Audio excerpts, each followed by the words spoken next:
Hello viewers, in this series of videos we will go over different topics regarding careers after Euroculture. This information will be presented by alumni and other experts, filmed during and after the famous Euroculture Intensive Program week. We hope you enjoyed the videos and let's start!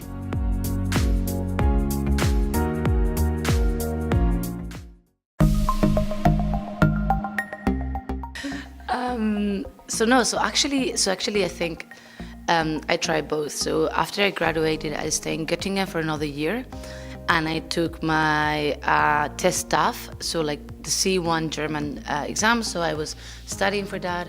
I did an internship with an NGO in Göttingen as well, the Gesellschaft für bedrohte Völker, who was super nice, by the way, non-sponsored. And I was looking for jobs, mostly international organization jobs, but for example, the EU works on country quotas. So if you're Spanish, it's not very easy for you to get in unless you have an extremely unique skill that nobody else has. And I was also applying for sort of like NGO jobs, social work jobs, maybe for about 3 months. I was not successful. So the jobs I got, I didn't like, and the jobs I wanted, I didn't get.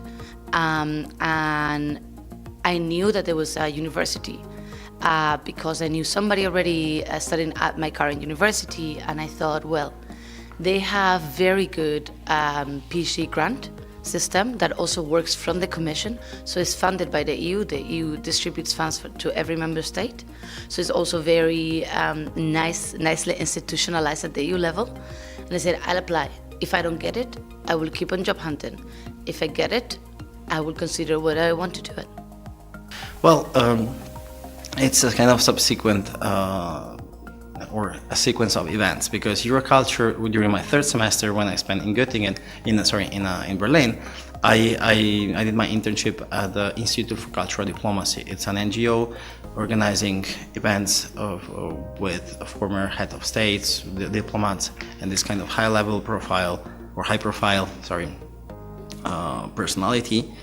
And I was in charge of organizing this kind of event together with other colleagues. This led me to the previous position still within PPG, which was a training coordinator. So I was organizing also training courses for employees.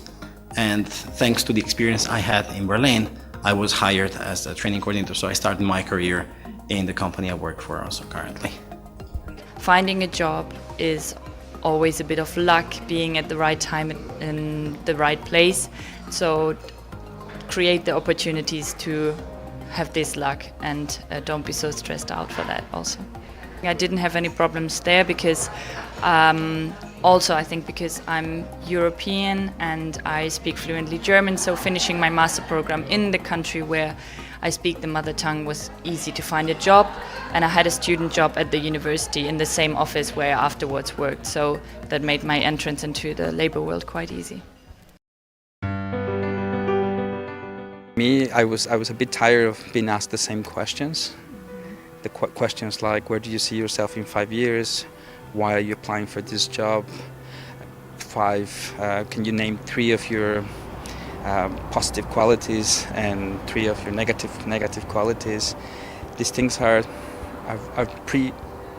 prepared things, and I think what's most important is to really connect with the person. And that's why I said I was very lucky. In that particular interview, the first thing that happened to me was, as soon as I came into the office, the place where I was going to be interviewed, the person looked at me from head to toe, because I wasn't dressed as he probably expected me. But as soon as I sat down and he started with a few questions, we started having a conversation. And I remember that he had a key holder with a fish. So I asked him if he liked fishing, and his face light up, and he started telling me about fishing, and I started telling him how I had been with some friends a week ago fishing, and that I got at my first fish, and how I've been learning this, and I enjoyed it so much. And he just went on a rant as well about which then led him to ask me about my family and where my family from and where do I grew up, and the pre-prepared, let's say, set of questions turned into a real conversation.